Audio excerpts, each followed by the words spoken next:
पिलाने आमर तुम बही गोटे क्वेश्चन अच्छी -57 गुणन -19 युक्त 57 आपको आम सरल करवा नियम पकई नियम लिखी कर सरल करवा देखो पिले आमर ये आम कही एठू -57 19 ये गोटे अंश खाली 57 आक भितर देखिए कौन सामान अच्छी देख ये -57 अच्छी ये 57 अच्छी तेणु आम जेहतु कि सामान नहीं तेणु मुझे यहाँ लिखिदेवी -57 गुणन -19 ये जो +57 लिखाई +57 लिखी के -57 गुणन -1 तेणुक माइनस इंटू माइनस प्लस तेणु हूँ 57 को 1 गुणिले 57 तेणु आमर बर्तमान सामान आसला एठी रहा -57 आउ एठी रहा -57 तेणु उभय पटर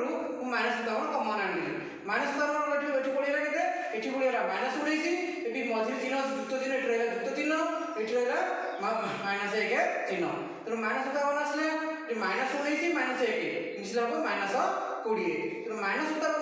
-20 को गुणिले जेहतु माइनस इंटू माइनस प्लस 57 दुगुणे